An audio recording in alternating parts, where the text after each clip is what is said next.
ட்விட்டர்ல நேரடியாவே நம்மளோட சிஎம் டேக் பண்ணி ட்வீட் பண்ணியிருக்காரு. ஹாய், விஜய் சாரோட அந்த செயற்குழு கூட்டம் வந்து போயிட்டு இருக்கு.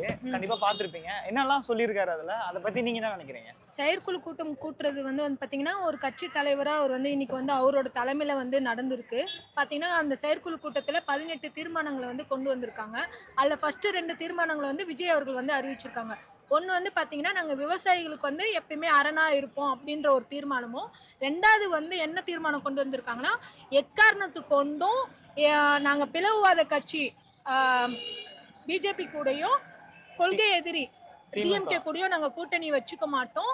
ப்ளஸ் வந்து எங்கள் தலைமையில் விஜய் ஆதரிச்சு யார் வராங்களோ அவரோட தலைமையில தான் கூட்டணி அமையும்னு சொல்லியிருக்காங்க. ஸோ இதுலேருந்து என்ன தெரியுதுன்னா, அவர் பிஜேபி கூடயும் சரி ப்ளஸ் வந்து ஏடிஎம்கே கூட கூட்டணி வைக்க மாட்டாரு அப்படின்றது நிரூபணம் ஆயிருக்கு இன்னைக்கு. ஏன்னா வந்து பாத்தீங்கன்னா அவர் பிஜேபியோட பி டீமு அப்படின்லாம் சொல்லி நிறைய விமர்சனங்கள் அவரோட விமர்சிட்டு இருந்தாங்க. இன்னைக்கு வந்து அவர் வந்து என்ன தெளிவா சொல்லியிருக்காரு, நாங்க எக்காரணத்துக்கு வந்து எந்த சமரசமும் நாங்க இது பண்ண மாட்டோம், கொள்கை எதிரியை நாங்க என்னைக்குமே ஆதரிக்க மாட்டோம், பிளஸ் வந்து பாத்தீங்கன்னா பிஜேபியும் நாங்க ஆதரிக்க மாட்டோம்ன்றத வெளிப்படையா தெளிவா சொல்லியிருக்காரு. ஸோ எல்லாரும் இவ்வளோ நாள் வந்து எதிர்கட்சியும் சரி பிளஸ் பிஜேபியும் சரி விஜய் நம்ம கூட்டணிக்கு வந்துருவாங்கன்னு நினைச்சிட்டு இருந்ததை அவர் வந்து இன்னைக்கு பொய்யாக்கியிருக்காரு. அதுக்கப்புறம் வந்து அவர் என்ன சொல்லியிருக்காருன்னா, இவ்வளோ நாள் எல்லாரும் வந்து சொன்னாங்க விஜயை வந்து ஒர்க் ஃப்ரம் ஹோம் பண்ணுறாரு, ஃபஸ்ட்டு அவர் பனையூர் விட்டு வெளியே வாங்க பனையூர் விட்டு வெளியே வாங்கன்னு சொல்லிட்டு இருந்தாங்க. இன்னைக்கு விஜய் வந்து கொடுத்த அறிக்கையில் சும்மா ஃபயராக இருந்துச்சு. என்ன சொன்னார்னா, நீங்கள் வந்து பனையூர் மக்களை உங்கள் கட்சி தலைவர்களோ இல்லை உங்கள் கட்சி எம்எல்ஏவோ போய் மீட் பண்ண வேண்டாம், நீங்கள் நேரடியாக போய் மீட் பண்ணுங்க, முதல்வர் அவர்களே நீங்கள் போய் நேரடியாக மீட் பண்ணி அவங்களோட பிரச்சனையை கேளுங்க. 15,000 நீங்கள் வந்து மக்களின் முதல்வர் சொல்கிறீங்க, மக்களின் முதல்வர்னு சொல்லிட்டு அந்த 15,000 மக்கள் பாதிக்கப்படலாமா? அப்போ நீங்கள் எப்படி வந்து மக்களின் முதல்வராக இருப்பீங்க அப்படின்றது கேட்டிருக்காரு. விவசாயிகளோட அவங்களோட கண்ணீரை துடைக்க வேண்டிய முதல்வர் வந்து அவங்கள கண்களை குத்துற மாதிரி இருக்கு அப்படின்ற மாதிரி சொல்லியிருக்காரு.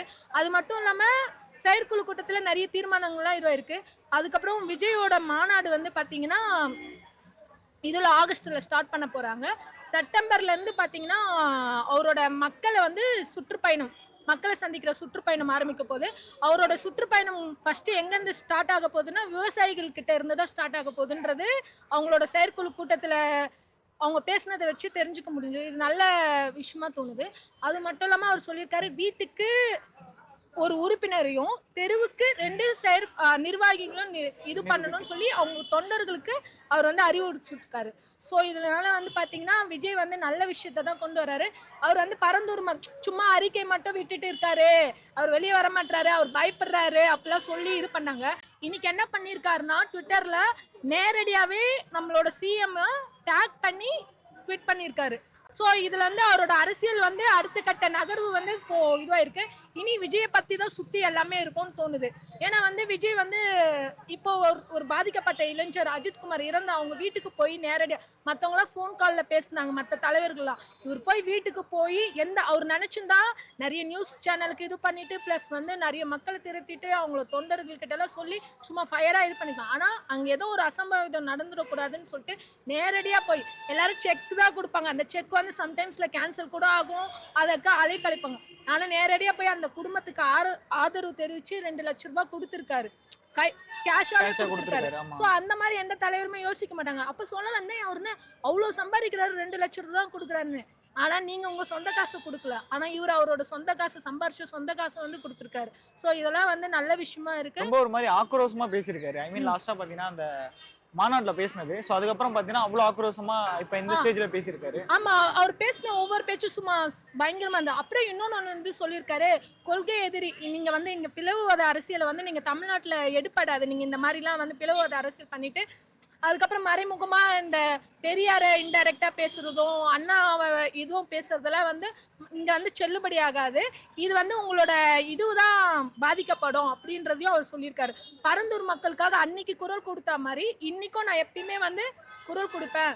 சும்மா அரசியல் தலைவர்கள்லாம் நாங்கள் இப்படி பண்ணுவோம் அப்படி பண்ணுவோம்னு சொல்றதை விட்டுட்டு அவர் இன்னைக்கு வந்து என்ன சொல்லியிருக்காருன்னா, நீங்க மக்கள்ல போய் நேர்ல மீட் பண்ணுங்க, மீட் பண்ணல இல்ல அவங்களோட பிரச்சனைகள் இது பண்ணீங்கன்னா நான் உங்களை வந்து நேரடியா வந்து உங்களை மீட் பண்ணுவேன், தலைமை செயலகத்துக்கே வருவேன், விவசாயிகளையும் பொதுமக்களையும் கூட்டிட்டு எந்த எல்லைக்குனாலும் நான் போய் ஃபேஸ் பண்ண நான் ரெடியா இருக்கேன் அப்படின்னு சொல்லியிருக்காருன்னா இது வந்து விஜயோட அந்த ஃபயர் ஸ்பீச் வந்து காட்டுது. அவருக்கு வந்து யாரை பார்த்தும் பயம் இல்லைன்றது காட்டுது. ஒரு நல்ல தலைவருக்கான எடுத்துக்காட்டா இருக்கு. ஏன்னா அவர் விவசாயிகள் கிட்ட இருந்து ஆரம்பிக்கிறாரு. அதுவும் அவர் சொல்லியிருக்காரு, நான் வந்து ஏர்போர்ட்டுக்கு எதிரானவனோ டெவலப்மெண்ட்டுக்கு எதிரானவனோ கிடையாது. நான் வந்து அந்த இடத்துல வேணான்றது தான் நாங்கள் சொல்கிறோம். ஏன்னா அந்த இடத்துல வந்து நிறைய ரிசர்ச் பண்ணியிருக்காங்க. அது வந்து சரியான இடம் கிடையாதாம். அந்த விமான நிலையம் வந்து ஒரு 15,000 குடும்பத்தை நீங்கள் அழிச்சிட்டு அது இது பண்ணுமா? அந்த மாதிரி அங்கே உருவாகுனா அந்த இடத்துல ஏர்போர்ட் இது பண்ணால் சென்னை மக்கள் ஆல்ரெடி பார்த்தீங்கன்னா சென்னையில் இருக்க மக்கள் ஃப்ளட்டு வந்தாலே போதும், லைட்டாக தண்ணி வந்தாலே வீட்டுக்குள்ளே தண்ணி வந்து அவ்வளோ பாதிப்பு இதுவாகிறோம், போட்லலாம் போகிற மாதிரி ஆயிடுது. ஸோ அப்போ இன்னும் அது வந்து சென்னை மக்களை பாதிக்கும். ஸோ நீங்கள் வந்து நான் டெவலப்மெண்ட்டுக்கு எதிரானவனும் கிடையாது, நான் வந்து ஏர்போர்ட்டுக்கு எதிரானவனும் கிடையாது, அந்த இடத்துல வேண்டாம் அப்படின்னு சொல்லி இது பண்ணியிருக்காரு. முதல்வருக்கு வந்து ஒரு அறிக்கை விட்டுருக்காரு. ப்ளஸ் வந்து நீங்கள் பண்ணலைன்னா நானே டைரெக்டாக வருவேன், தலைமை செயலகத்துக்கு மக்களை கூட்டிட்டு வருவேன்னு சொல்லியிருக்காரு. ஸோ அது வரவேற்கத்தக்கதாக இருக்குது. இனிமேல் வந்து விஜயோட எந்த ஒரு அரசியல் இதுவாக இருந்தாலும் விஜய் சுற்றி தான் இனிமேல் நடக்க போகுது. ஸோ இன்னைக்கு பார்த்தீங்கன்னா பிஜேபி தலைவர் நயினார் நாகேந்திரன் வந்து விஜய் வந்து அவங்க வீட்டுக்கு போனனால